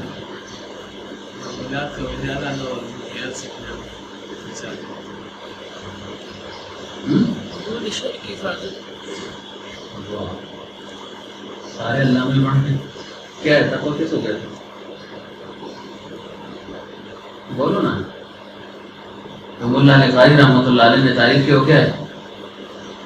امتثال المأمورات، اجتناب المنہیات، ترک الشبہات، تقریر المباحات، انخلاء القلب عن غیر اللہ۔ یہ جو ہے تقوی و طہارت ہے، اس کو تقوی کہتے ہیں کہ انسان اوامر کا پابند ہو، نواہی سے اپنے آپ کو بچائے، مشکوک چیزوں سے بھی اپنے آپ کو بچائے، ترک الشبہات، جو چیز انسان کو شبہ میں ڈال دے اس کو بھی چھوڑ دے، یہ تقوی و طہارت ہے۔ اور جو مباح چیزیں ہیں، جائز چیزیں ہیں، حلال چیزیں ہیں، نفس کی اصلاح کے لیے ان میں کمی کر لے۔ اور پھر 5ویں جو کیفیت ہے انخلاء القلب عن غیر اللہ، جس کو کیفیت احسان کہتے ہیں۔ گویا جس کو تقوی اور طہارت کامل حاصل ہو گیا اس کو کیفیت احسان پھر حاصل ہو گئی۔ تو ترک الشبہات، اس کے متعلق غالباً یہ مفتی تقی صاحب دامت برکاتہم اور رفیع عثمانی صاحب دامت برکاتہم کا واقعہ بھی ذکر ہوا تھا کہ کیسے جو نا اللہ تعالیٰ نے ان کو تقوی اور طہارت سے نوازا، کیسے عجیب لوگ ہیں کہ واقعی حکیم مرمت رحمۃ اللہ علیہ کے صحیح جو ہے وہ جانشین، اپنے رنگ ہے ان کا، حکیم مرمت کا رنگ انہوں نے خوب جذب کیا ہے۔ تو ان کے متعلق آتا ہے کہ ایک دفعہ ناظم مطبخ کے ساتھ مطبخ کے اندر لگے ہوئے تھے، تیز تیز باتیں کر رہے تھے، غصے کے انداز میں بول رہے تھے۔ طلبہ باہر کھڑے تھے کہ آج کیا ہو گیا شیخین حضرات کو، کیا ہو گیا ہے؟ کہ ان کے مزاج تو نرمی ہے، نرم مزاج ہے، سختی نہیں ہے، لیکن آج اتنی سختی کے ساتھ بول رہے ہیں اور بار بار بول رہے ہیں، اور ایک ہی آواز سب کے کانوں سے ٹکرا رہی ہے کہ تم ہمیں تباہ کر دو گے، تم ہمیں جہنم تک پہنچا دو گے، جہنمی بنا رہے ہو، جہنم کو پہنچا دو گے ہمیں۔ ایک ہی بات جو ہے نا سب کے کانوں سے ٹکرا رہی تھی۔ آپ حیران تھے لوگ کہ بھئی کیا ہو رہا ہے، کیا ہو گیا، کہ کون سی ایسی بات ہوگی کہ حضرت یوں فرمائے۔ جب باہر نکل گئے، چلے گئے، تو بعد میں کسی نے پوچھا تو جو ناظم مطبخ تھا اس نے کیا کہا؟ اس نے کہا جی کہ شیخین حضرات بہت ناراض ہوئے، اس وجہ سے ناراض ہوئے کہ جو کھانا وغیرہ یہاں تیار ہوتا ہے طلبہ وغیرہ کے لیے، اساتذہ کرام کے لیے، تو اس میں سے جو بھی پکا ہوا ہو، جیسا بھی پکا ہوا ہو، تو ہم ان دونوں کے گھروں میں بھی بھیج دیتے ہیں، ان کے گھروں میں بھی وہ کھانا چلا جاتا ہے، اس کے عوض میں وہ پیسے وغیرہ جمع کرتے ہیں، یہی کھانا ان کے گھر میں جاتا ہے۔ لیکن چونکہ بعض اوقات رمضان میں خاص طور پر یا اس کے علاوہ کوئی خاص دعوت کر لیتا ہے، سب طلبہ کی دعوت ہوتی ہے، تو ہم نے اس دفعہ ایسے کیا، مثلا کسی نے بریانی لائی یا اور کوئی سالن لایا، تو ہم نے اچھا سالن اٹھایا اور ان دونوں کے گھروں میں بھیج دیا، ان دونوں کے گھروں میں بھیج دیا، یعنی تخصیص کر دی۔ اس پر جو ہے نا وہ ناراض ہو رہے تھے، دیکھو تم نے تخصیص کر دی، عام طلبہ کا کھانا تھا اسی میں سے ہمیں دے دیتے، یہ تخصیص تم نے کیوں کی؟ یہ تو تم جو ہے نا ہمیں جہنم کی طرف جو ہے نا لے جا رہے تھے، جہنم میں دھکیل رہے ہو، اور پھر بزور پیسے دیے کہ ہاں یہ پیسے لو، اسی یہ پیسے لو، اور خبردار آئندہ کے لیے ایسی حرکت نہ کرنا۔ آپ کو جو ناظم بن گئے ماشاءاللہ محتمم، تو پھر تو کہتے بس ٹھیک ہے جی، ہاں سب کچھ لاؤ جی، یہ سب جو ہے نا میرا ہے۔ کتنا جو ہے وہ احتیاط فرماتے تھے کہ دنیا ان کے پاس کم تو نہیں ہے، لیکن اتنی احتیاط فرمائی، شاید جائز بھی ہوتا لیکن یہ انتہا درجے کا تقویٰ تھا کہ بھائی شبہ والی چیز سے بھی اپنے آپ کو بچایا، کہ عام کھانے کے ساتھ ملا کر دے دیتے تو ٹھیک ہے، تم نے خصوصیت کے ساتھ وہاں سے نکالا ہمیں دے دیا اور پھر بعد میں اسے پانی وانی جو بھی تھا مکس کر دیا بچوں کو کھلا دیا، یہ تو تم نے شبہ والا کام کر دیا، یہ تو حرام ہے، ناجائز ہے، کیوں جو ہے ایسی حرکت تم نے کی۔ قاسم نانوتوی رحمۃ اللہ علیہ کے متعلق آتا ہے کتنی احتیاط فرماتے تھے کہ وہ جب مدرسے میں کچھ خط و کتابت کرتے، ان کے متعلق آتا یا منیر نانوتوی رحمۃ اللہ علیہ کے متعلق یا دونوں کے متعلق ہو سکتا ہے، تو انہوں نے 2 قلمدان رکھے ہوئے تھے، 2۔ جب اپنا ذاتی کام کرنا ہوتا تو ایک قلم کو نکال لیتے، جب سرکاری کام کرنا ہوتا، مدرسے کا کوئی کام کرنا ہوتا، دوسرے قلم کو استعمال کرتے، اور پھر آخر میں جب مہینہ گزر جاتا تو چند پیسے، 1 پیسہ 2 پیسے 4 پیسے وہ اٹھا کر مدرسے کے خرچ میں جو جمع کر دیتے، اور فرمائے بعض اوقات پتہ نہیں چلتا، غلطی سے میں مدرسے کا قلم اپنے ذاتی استعمال میں استعمال کر لیتا ہوں، ذاتی کام میں، تو اس وجہ سے تاکہ مدرسے کا حق جو ہے نا میری طرف نہ آ جائے، اس کو احتیاط کہتے ہیں۔ یہ نہ کہ بس ٹھیک ہے جی دب سدب ہے، جدھر سے آیا جیسے آیا ٹھیک ہے جی، نہیں، یہ حساب کتاب اس کا جو ہے نا رکھنا چاہیے، خاص انتظام ہونا چاہیے اس کا۔ مفتی شفیع صاحب رحمۃ اللہ علیہ کے متعلق آتا ہے جب ان کا وصال ہو رہا تھا تو اس سے پہلے انہوں نے جو کاپی وغیرہ اپنی بنائی تھی، ہر چیز کا علیحدہ حساب کیا ہوا تھا، اور اتنا بار شیخین حضرات فرماتے ہیں، تقی صاحب دامت برکاتہ فرماتے ہیں کہ اتنے کاغذ جو ہے نا پڑے ہوئے تھے، ووچر جس کو ہم کہتے ہیں، ایک ڈھیر لگا ہوا تھا۔ میں نے کہا یہ کیوں؟ فرمایا یہ مدرسے کا حساب کتاب ہے، آپ سے کون پوچھنے والا ہے؟ کہ ہاں ایسے ہی ہے، مجھ سے کون پوچھے گا، اپنا مدرسہ ہے، اپنی ترتیب ہے، لوگ آتے ہیں دیتے ہیں، ہم لگاتے ہیں، اس میں کوئی شک نہیں، لیکن تاکہ کسی کو تردد نہ ہو گیا ہم نے اتنے پیسے دیے پتہ نہیں کدھر گئے، تو تاکہ جو ہے اس کا ریکارڈ اور لوگوں کا ایمان بھی بچانا مقصود ہے۔ تو فرمایا یہ دیکھو یہ مدرسے کا انتظام ہے، یہ مسجد کا ہے، یہ فلاں چیز کا ہے، یہ فلاں چیز کا ہے، ہر چیز الگ الگ جو ہے نا رکھی ہوئی تھی، اور اپنے کمرے میں مخصوص اشیاء تھی، فرمایا کرتے تھے یہ میری ملک ہے، یہ میری ہی ہے، جو کتاب ہے مثلا یا اس میں جو کپڑے ہیں یا جو جوتا ہے یہ سب میری ہیں۔ اور فرماتے کہ جب گھر والے کوئی چیز ان کو کھلاتے یا پلاتے، مثلا پیالی آ گئی چاہے اس میں آ گئی یا پانی پلا دیا، تو فوراً فرماتے بھائی اس جو ہے نا گلاس کو اٹھاؤ لے جاؤ، فوراً اس پیالی کو اٹھاؤ لے جاؤ۔ تو ہم نے کہا جی اس گھر میں ہی ہے، اٹھا لیں گے نا، کوئی مشکل تو نہیں۔ فرمایا نہیں، یہ میری ملک میں نہیں ہے، یہ نہ میرے مرنے کے بعد یہ چیزیں ادھر رہیں، تمہیں تردد ہوگا کہ بھئی یہ اس کی ذاتی ہیں یا گھر والوں کی ہیں، اتنی احتیاط فرماتے تھے۔ تو بہرحال اس احتیاط کو جو ہے نا تقوی اور طہارت کہتے ہیں، اور اسی سے انسان اللہ تعالیٰ کا قرب حاصل کرتا ہے۔ تو کیا فرمایا کہ إِنَّهُ مَن يَتَّقِ وَيَصْبِرْ فَإِنَّ اللَّهَ لَا يُضِيعُ أَجْرَ الْمُحْسِنِينَ۔ اور پھر آگے انہوں نے کیا کہا، سمجھ گئے کہ بھائی واقعی ہم تو جو ہے نا بہت سخت غلطی میں پڑے ہوئے تھے۔ قالوا کہنے لگے تاللہ، اللہ تعالیٰ کی قسم۔ اب دیکھیں عجز سے جو ہے نا وہ معافی بھی مانگ رہے ہیں، عجز کا اظہار بھی کیا، معافی بھی مانگ رہے ہیں۔ تو تفسیر ماجدی فرماتے ہیں عبد الماجد دریابادی رحمۃ اللہ علیہ کہ اللہ اکبر، لب و لہجے میں کیسی حسرت تھی، کیسی ندامت تھی اور کیسی معذرت تھی کہ بڑے چھوٹوں کے سامنے جو ہے نا وہ معذرت کر رہے ہیں۔ انسان جب برا کام کرتا ہے، برائی کا ارتکاب کرتا ہے، جذبات میں آ کر ایک قدم اٹھاتا ہے، تو اس کا انجام پھر ندامت پر ہی ختم ہوتا ہے۔ اس وجہ حضرت فرمایا کرتے تھے کہ کبھی جذبات میں آ کر کوئی کام مت کرو، کیونکہ نتیجہ پھر اس کا کیا ہے، لجاجت، شرمندگی، ندامت، ہاتھ جوڑو گے، منت سماجت کرو گے۔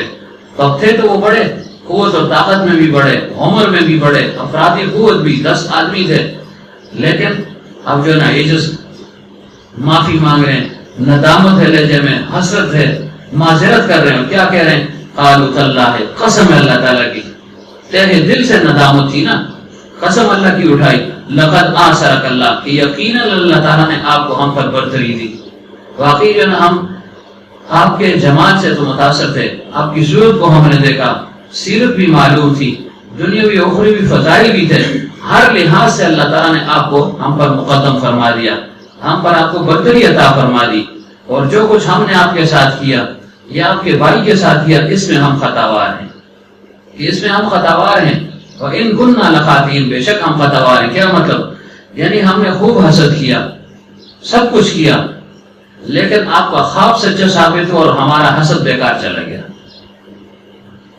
کہ ہم اس خواب کی تعبیر، اس خواب کی بنیاد پر جو ہے نا ہمارا آپ کے ساتھ نزاع بڑھ گیا تھا، حسد پیدا ہو گیا تھا۔ پہلے حسد تھا، کم تھا، کہ چلو صرف باپ کا ہی چہیتا ہے، لیکن جب خواب ہم نے سنا اس کے بعد حسد بڑھ گیا، تو کیا کہنے لگے؟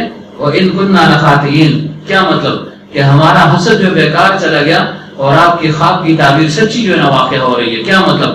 آپ نے کہا تھا کہ 11 ستارے شمس و قمر میرے سامنے سجدے ہیں، تو ہم سب موجود ہیں، ہم سب موجود ہیں اور آپ کے درمیان ہیں، آپ کے سامنے جو ہے نا سرتابی نہیں کر سکتے۔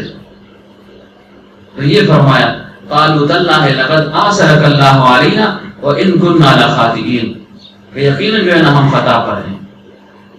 اور پھر یہ کس وجہ سے کہا کہ جب انسان تکلیف میں ہو تو پھر اس کو معافی بھی مل جاتی ہے نا، اضطراری کیفیت ہو، ندامت ہو انسان کے اندر، لجاجت ہو، خجلت ہو، شرمندگی ہو، تو پھر اللہ تعالیٰ اس کو قبول بھی فرما دیتے ہیں نا۔ بعض اوقات انسان پر سختی آتی ہے، اللہ تعالیٰ اس کے درجات کو بلند فرماتا ہے، اللہ تعالیٰ اس کے بخشش کے ذریعے جو ہے اس کو بنا دیتا ہے، کیونکہ تقویدار آدمی ہوگا تو اس پر مسائل بھی زیادہ آئیں گے۔ تو یوسف علیہ السلام تقوی اور طہارت کے اعلیٰ مقام پر تھے، لیکن انسان مصیبت میں مبتلا تھے، اس مصیبت کی وجہ سے اللہ نے اتنا اونچا مقام عطا فرما دیا۔ ضمن یاد آ گیا کہ جب حضرت خدیجہ الکبریٰ رضی اللہ عنہا بیمار پڑ گئی، وصال قریب تھا، قریب الوصال تھی، تو پیغمبر صلی اللہ علیہ وسلم ان کے قریب بیٹھے تھے اور فرمایا خدیجہ معلوم ہے سے ہوتا ہے اس بیماری سے تم چھوٹ نہیں سکو گی اور اسی بیماری میں تم دنیا سے چلی جاؤ گی۔ عام طور پر ضابطہ کیا ہے کہ انسان جب بیمار کے پاس بیٹھ جائے، معلوم بھی ہو کہ یہ نظر کی کیفیت ہے، اس کو تسلی دیتا ہے نا، لا باس طہور انشاءاللہ، انشاءاللہ خبشی، ٹھیک ہو جاؤ گے، سکون تمہیں مل جائے گا۔ یعنی اگر مر بھی گئے تو دنیا کے بکھیڑوں سے، غموں سے تمہیں نجات مل جائے گی، سکون میں ہو جاؤ گے، وہ سکون زندگی تمہیں مل جائے گی، آخرت کی نعمتیں تمہیں مل جائیں گی۔ تو حضرت فاطمہ رضی اللہ عنہا وہ قریب تھی غالباً، انہوں نے کہا کہ ابا جان یہ آپ نے کیا کہہ دیا، یہ تو تسلی کا وقت تھا اور اس وقت آپ نے ایسی بات کہہ دی، اس وقت آپ نے ایسی بات کہہ دی۔ فرمایا ہاں کہ اللہ تعالیٰ نے بہت اونچا مقام اس کو دیا ہے، ہر قسم کی انہوں نے میری اطاعت کی ہے، مال مجھ پر خرچ کیا ہے، ہر قسم کی قربانی کی ہے، مردانہ وار مقابلہ کیا ہے، مصائب اور تکالیف کو برداشت کیا ہے، لیکن یہ میں نے کیوں کہا؟ یہ اس وجہ سے تاکہ اضطراری مجاہدہ ان کو حاصل ہو جائے۔ اضطراری مجاہدہ کیا ہے کہ ان کے دل کو ایک درد پہنچے کہ ہو میں تو ٹھیک نہیں ہو سکتی ہوں، اس پر اللہ تعالیٰ ان کا جو ہے درجہ مزید بلند فرما دے گا۔ تو اس وجہ سے کہا کہ میں نے یہ کہا کہ اس بیماری میں جو ہے تمہیں صحت نہیں مل سکتی تاکہ اس کو اونچا مقام مل جائے۔ تو اللہ تعالیٰ آزمائش فرماتا ہے، اونچا مقام دلاتا ہے، اضطراری مجاہدے میں انسان کو مبتلا فرما دیتا ہے۔ انسان مانگے نا اللہ تعالیٰ سے، لیکن آ جائے تو پھر صبر و تحمل سے کام لے۔ تو فارغ بھائیوں نے کیا کہا کہ جی ہم سے جو ہے سخت غلطی ہوئی ہے اور ہم نے قصداً ارادتاً یہ کام کیا ہے، غیر ارادی طور پر بھی نہیں کیا، خطاً کہا ہے، اخطأنی کا اخطا ہوتا باب افعال، تو پھر کیا مطلب تھا کہ نادانستہ منقول رشلو خبر نو پتہ ہونے لگے تھا غلطی رہنا اسے نہیں۔ فرمایا یقیناً ہم نے خطا کی، خطاً قصداً ارادتاً متعمداً ہم نے یہ کام کیا ہے، لیکن پھر بھی اللہ تعالیٰ نے آپ کو وہ مقام عطا فرمایا کہ جس کو ہم نہیں دیکھنا چاہ رہے تھے۔ یعنی حسد کا انجام کیا ہوا؟ حسد ختم ہو گیا، حاسد جو ہے وہ ختم ہو گیا اور محسود کو اللہ تعالیٰ نے کتنا اونچا مقام عطا فرما دیا۔ تو کیا کہا کہ جی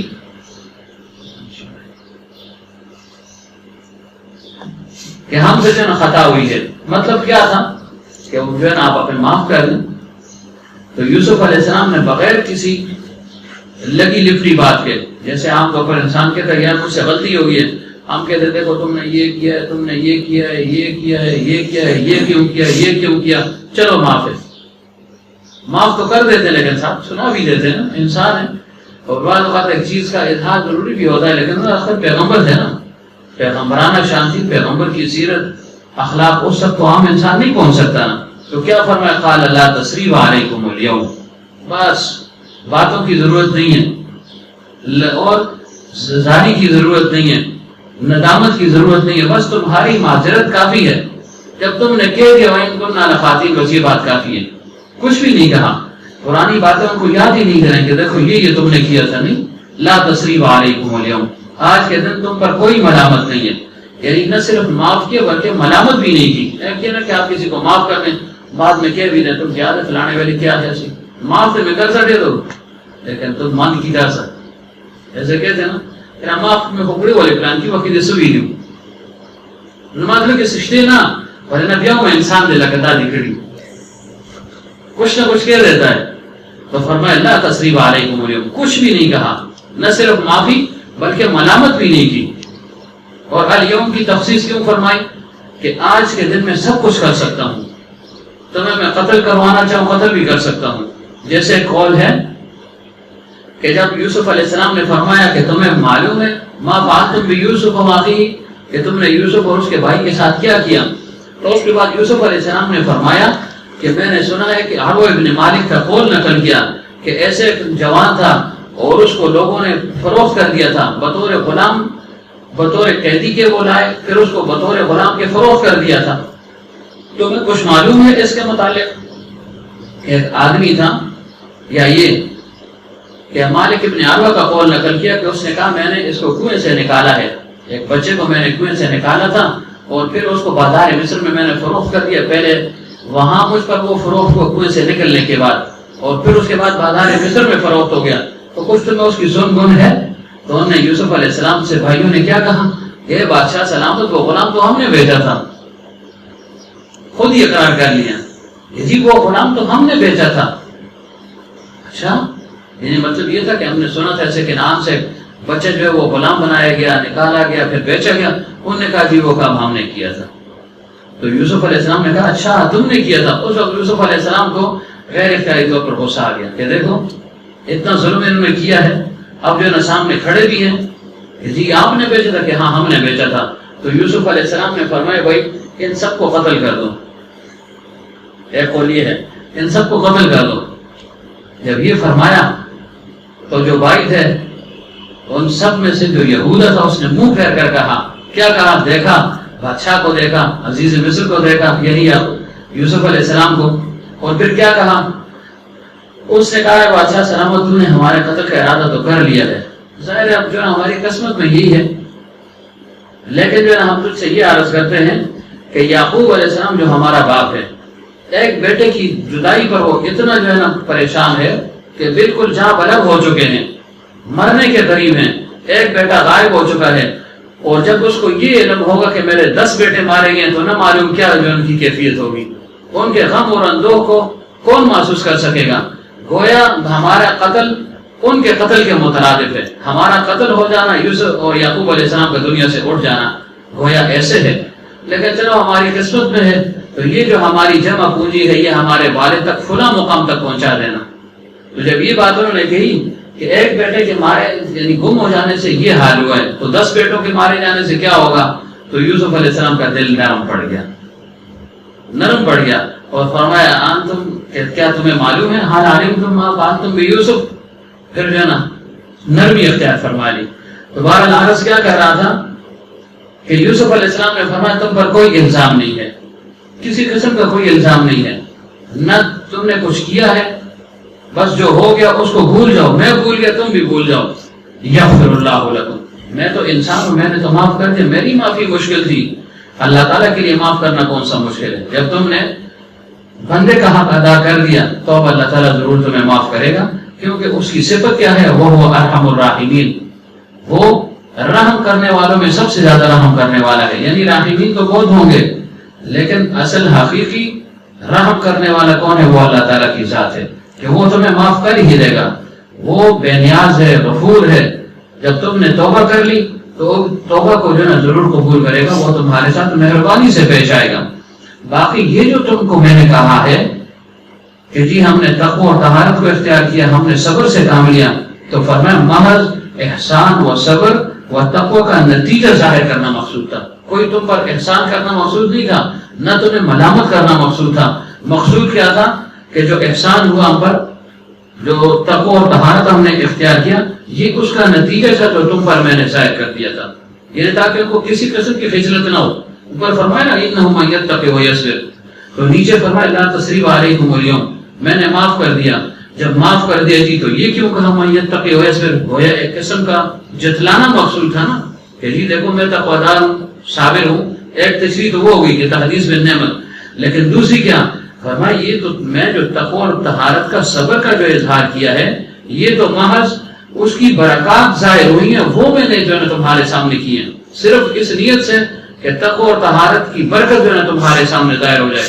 کوئی تمہیں ملامت کرنا، تمہیں رسوا کرنا مقصود میرا نہیں ہے. اور پھر وہ ارحم الراحمین کہ اللہ تعالیٰ جو ہے سب رحم کرنے والوں سے زیادہ رحم کرنے والا ہے. حکیم رحمت رحمۃ اللہ علیہ نے مسائل سلوک میں کس پر لکھا ہے؟ کیا لکھا ہے؟ فرمایا کہ جو مخلوق کو نظر حق سے دیکھے گا، کیا کہا؟ کہ جو مخلوق کو نظر حق سے دیکھے گا وہ ان کی مخالفت کی پرواہ نہ کرے گا.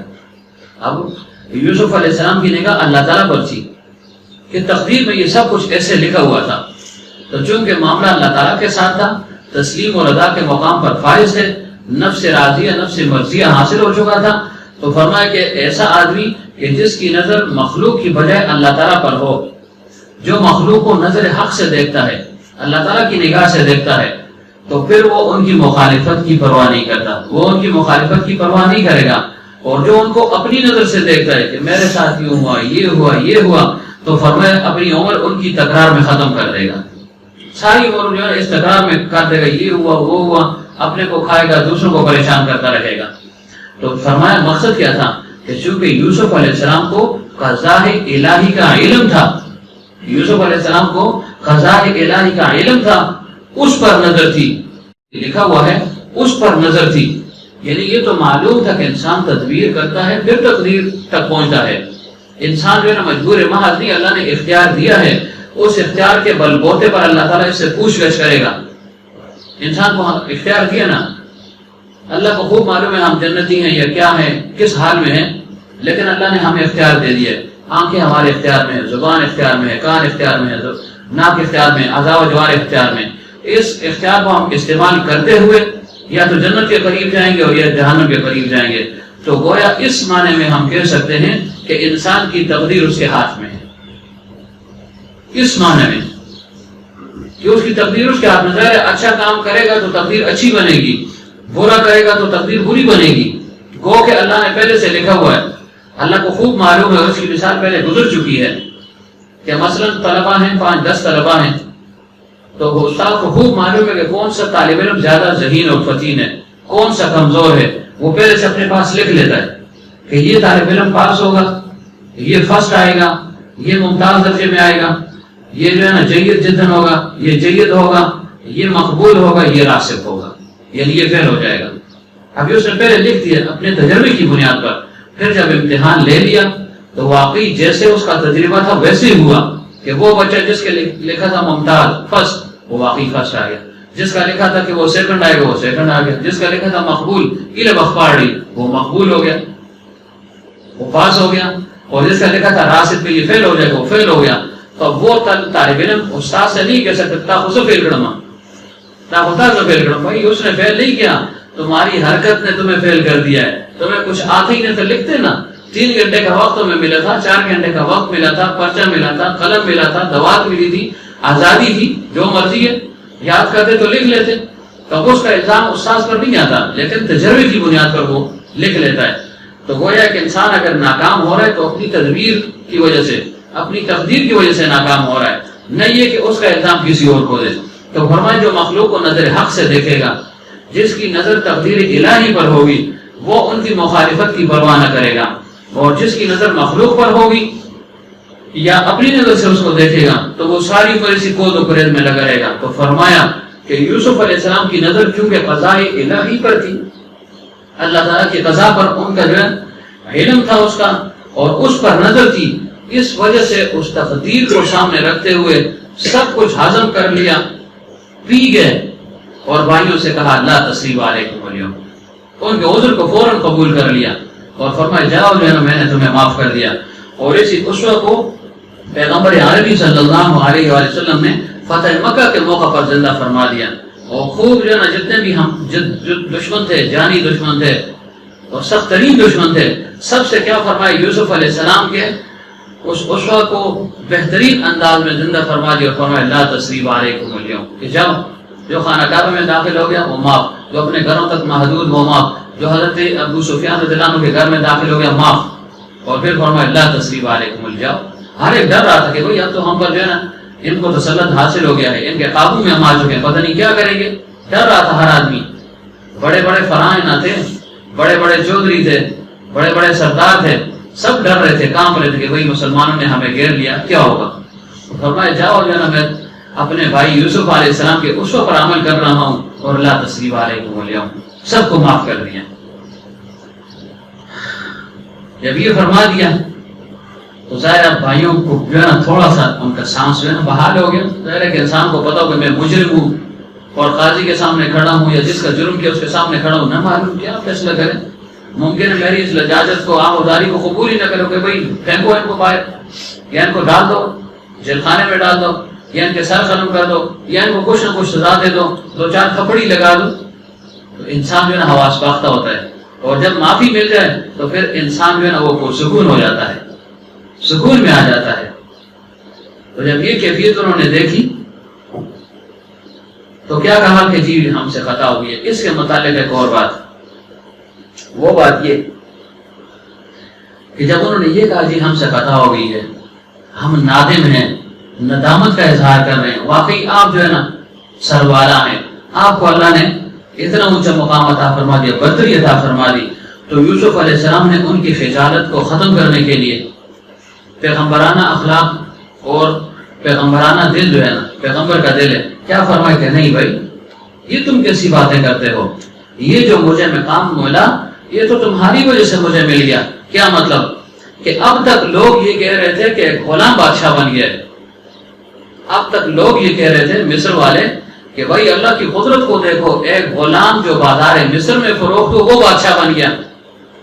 لیکن جب تم یہاں پر آئے اور تمہارا جو ہے نا یہاں پر تعارف ہوا، یہ معلوم ہو کہ یہ یعقوب علیہ السلام کی اولاد ہیں، تو تمہاری وجہ سے مجھے عزت اور رفعت مل گئی، لوگوں نے میرے خاندان کو پہچان لیا، لوگوں کو میرا نسب معلوم ہو گیا کہ ہم تو غلام سمجھ رہے تھے، یہ تو یعقوب علیہ السلام کا بیٹا ہے، یہ تو بہت اونچی نسل کا آدمی ہے، اعلیٰ اور اشرف نسل اور خاندان کا آدمی ہے۔ تو تمہاری وجہ سے مجھے تعارف ملا، تمہاری وجہ سے مجھے عظمت ملی، تو تم جو ہے نا کیوں اپنے آپ کو ملامت کرتے ہو؟ میں اس پر تمہارا جو ہے نا احسان مند ہوں، میں تمہارا شکریہ ادا کرتا ہوں کہ تمہاری وجہ سے میری پہچان ہو گئی ہے۔ تو یہ جو ہے نا پیغمبرانہ اخلاق ہے، بجائے سے کہ ان کو یعنی رسوا کرتے یا ان کو ملامت کرتے، فرمایا نہیں تمہاری وجہ سے تو مجھے مقام مل گیا ہے، یعنی حقیقی مقام اب لوگوں نے پہچان لیا کہ واقعی اگر بادشاہی اس کو ملی تو معمولی آدمی نہیں ہے، حسب نسب والا آدمی ہے، پھر شریف خاندان کا آدمی ہے، پھر خاندان نبوت سے تعلق رکھتا ہے، اور پھر خود بھی نبی ہے اور پیغمبر ہے۔ اور پھر اس کے بعد یوسف علیہ السلام نے فرمایا کہ آپ ذرا جو ہے مجھے بتاؤ تو صحیح، باپ کے متعلق کچھ کہو کہ ان کا کیا حال ہے، ان کا حال بھی تو معلوم ہو جائے۔ تو انہوں نے کہا کہ جی باپ کا کیا کہنا، روتے روتے ان کی بینائی جو ہے نا وہ چلی گئی ہے، ختم ہو گئی ہے۔ آپ کے پیچھے وہ اتنا رو رہے ہیں، اتنا رو رہے ہیں کہ جو ہے نا ایک پل بھی ان کو جو ہے سکون اور اطمینان نہیں مل رہا، پر ہر وقت یوسف ہی یوسف ہے، آپ کے غم میں جو ہے نا وہ گھل رہے ہیں، بس یہ کیفیت ہے۔ تو یوسف علیہ السلام نے فرمایا اچھا اب ایسے کرو، اذهبوا بقمیصی ھذا، میری یہ قمیص جو ہے نا لے جاؤ، یہ میری قمیص ہے یہ لے جاؤ، فَأَلْقُوهُ عَلَى وَجْهِ أَبِي يَأْتِ بَصِيرًا، یہ لے جاؤ باپ کے چہرے پر ڈال دو، اللہ تعالیٰ ان کی بینائی کو لوٹا دے گا۔ تو تفسیر ماجدی میں غالباً لکھا ہے، یہ حکیم رحمت رحمۃ اللہ علیہ نے فرمایا کہ اللہ تعالیٰ کی ذات بھی عجیب ہے کہ جو چیز کبھی جو ہے فراق کا پیام لائی تھی، اب جو ہے نا وہی چیز وصال کی بشارت بن رہی ہے۔ کیا مطلب کہ وہ چیز کہ جو کبھی فراق کا پیام لائی تھی، فراق کا پیغام لائی تھی کہ یوسف گم ہو گیا، یوسف کو بھیڑیا کھا گیا، اور اس چیز میں کس کو دخل تھا، وہ کرتا تھا، تو فرمائے وہی چیز اب وصال کی بشارت بن رہی ہے۔ حضرت فرمایا کرتے تھے کرتے یوسفی کو خاص دخل تھا ان معاملات میں۔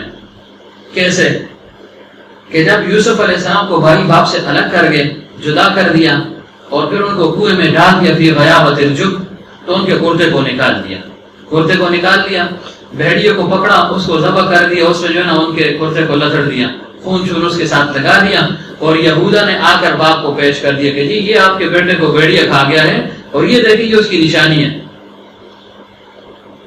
یہ اس کی نشانی ہے، یہ دیکھیں۔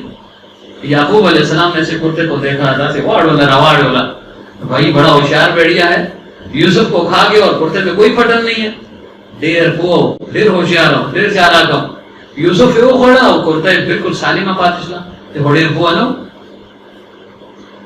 ډیر بو بل سولت لكم انفسكم امرا دا ساسو کار انسانی دا سچل تاسو کر دے. اب ان کی عقل مت ماری گئی نا، اگر وہ کرتے کو پھاڑ لیتے ایک جگہ سے دوسری جگہ سے تو یعقوب علیہ السلام کو تسلی ہو جاتی کہ شاید ہوا ہو. لیکن ظاہر ہے دروگو را حافظانہ باشد دروگو زڑی حافظہ نہیں، یو دروگو لسل دروگ بیا ہوئی، ایک جھوٹ کی لسو بولنے پڑتے ہیں. تو یہ فراق کا سبب تھا نا کہ کرتے کے ذریعے سے ان کو اطلاع ملی کہ جی آپ کے بیٹے کو تو بیڑیا کھا گیا جی، بس ختم ہو گیا جی، ختم.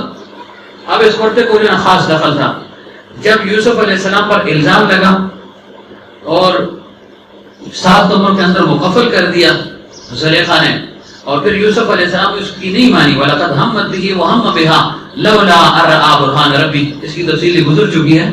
تو یوسف علیہ السلام جو ہے بھاگ پڑے، ایک دروازہ اس کو کھولا، دروازہ ٹوٹ گیا، باہر نکل گئے، دوسرا تیسرا 7ویں سے باہر نکلے، پیچھے سے اس نے جو ہے نا ہاتھ ڈال دیا، کرتا ہاتھ میں آ گیا، لیکن یوسف علیہ السلام چھلانگ لگا کر باہر نکل گئے. جب نکل کے دیکھا آگے عزیز مصر کھڑا ہے، وہ اس گھر جو نیا گھر بن رہا تھا اس کے دیکھنے کے لیے آ رہا تھا، یا اتفاقی طور پر موجود تھا، یا اپنے گھر جو ہے نا بغیر وقت کے غیر اختیاری طور پر، یعنی جو عام وقت تھا اس سے ہٹ کر جو ہے نا وہ آ گیا تھا. جب آ گیا اس نے دیکھا یہ کیا ہو گیا کہ یوسف باہر چھلانگ لگا رہے ہیں. جب باہر چھلانگ لگائی آگے عزیز مصر کھڑا تھا، پیچھے سے زلیخا آئی، سائے وہ ظاہر ہے کہ آدمی دوڑتا ہے تو اس کا سانس ٹوٹتا ہے، سانس اکھڑتا ہے. آ کر میں بدرشے لوگ دے دیتا سے وہ ایک دم پینترا بدل دیا. کیا کہا؟ کیسی یہ آیت تھی؟ کیا ہے رمضانی آپ بدل کیا کہا تھا؟ وَاسْتَبَقَ الْبَابُ وَقَدَّتْ قَمِيصُهُ مِنْ دُبُرٍ وَأَلْفَ يَا سَيِّدَهَا لَدَى الْبَابِ. تو آگے اسے کیا کہا؟ قَالَتْ مَا جَزَاءُ مَنْ أَرَادَ بِأَهْلِكَ سُوءًا إِلَّا أَنْ يُسْجَنَ أَوْ عَذَابٌ أَلِيمٌ. وګورم دغه سړي څه سزا ده؟ من اراد بأهلك سوءا ستا په ناموس لاس واچوي، ستا په عزت لاس واچوي فوراً جو ہے نا. اسی وجہ سے فرمایا ان کیدکن عظیم کہ عورتوں کا مکر بہت بڑا ہے اور شیطان کا مکر ان کید الشیطان کان ضعیفا. تو عزیز مصر نے کہا کیا ہو گیا؟ اس نے کہا دیکھو مجھ پر ہاتھ ڈالا ہے. تو یوسف علیہ السلام نے فرمایا کہ میں نے کب ہاتھ ڈالا ہے؟ یہ راودتنی عن نفسی، اس ثانی کا نشانی اس کی ہے. مجبور ہو گئے نا، تب الزام لگ رہا ہے تو انسان صفائی پیش کر سکتا ہے. اب عزیز مصر جو ہے نا وہ مصر میں ادھر یوسف علیہ السلام کی نوازشات اور ان کے عادات ادوار وہ طبیعت اس کو معلوم تھی، اور ادھر بیوی تھی، بھائی اس کی مانو یا اس کی مانو، بات جو ہے نا درمیان میں آ گئی. اس نے کہا کیسے فیصلہ ہوگا؟ وہ شاہد من اہلہا، ایک گواہ میں سے ایک نے کہا، بڑا تھا یا چھوٹا تھا یا بچہ تھا، شیرخوار بچہ تھا، اس نے کیا کہا کہ بھائی قمیص کو دیکھ لو، کرتے کو دیکھ لو. ان کان قمیص قد من خبر فصدقت وان کان قمیص قد من دبر فکذبت. کہ اگر قمیص آگے سے پھٹی ہو تو پھر زلیخا جو ہے نا حق پر ہے، پیچھے سے پھٹی ہو تو پھر زلیخا جھوٹی ہے. تو کرتے نے جو نا وہاں پر کام کیا نا، کرتے کو جب دیکھا کرتا پیچھے سے پھٹا ہوا تھا. کیا مطلب تھا کہ انسان جب بھاگتا ہے دوسرا پیچھے سے حملہ کرتا ہے. اگر آگے سے پھٹا ہوتا اس کا مطلب یہ ہے کہ نعوذ باللہ، یعنی ان کے خیال میں یوسف علیہ السلام نے حملہ کیا تھا سامنے سے اور زلیخا نے اپنے آپ کو بچانے کی کوشش کی تو اس کے قمیص کو آگے سے پھاڑ دیا. تو یہ دلیل ہوگی کہ یوسف نے حملہ کیا ہے، آگے سے پھاڑنا کہ یہ مقصد ہے. اور پیچھے سے جو پھٹی ہے تو ظاہر ہے کہ ایک آدمی کسی پر حملہ کر رہے تو پیچھے سے کرتا ہے نا. جب پیچھے سے حملہ کرے گا تو پیچھے جو کرتا ہے کوٹ ہے وہ پیچھے سے پھٹے گا، نہیں یہ کہ آگے سے. تو جب انہوں نے دیکھا تو سمجھ گئے، تو کرتے نے جو وہاں پر کام کیا، شہادت میں وہ کرتا کام آ گیا. اور اب جو ہے نا اب فرمایا کہ بھائی لے جاؤ یا علی وجہ ابھی یأتی بصیرا، کہ یہ باپ کے چہرے پر ڈال دو، ان کی بینائی لوٹ آئے گی. تو اب جو ہے نا کرتا عود بصر میں جو ہے نا کام کر رہا ہے. تو خاص کرتا تھا، معمولی کرتا نہیں تھا. تو فرمایا اذهبوا بقمیصی ھذا فألقوا علی وجہ ابی یأتی بصیرا، کہ جو ہے ان کی بینائی لوٹ آئے گی. اور پھر اس کے متعلق یہ کیسا کرتا تھا، کیا چیز تھی، یہ کوئی تبرک تھا، کوئی خاص چیز تھی، اس کے متعلق انشاءاللہ آئندہ پھر ذکر کریں گے.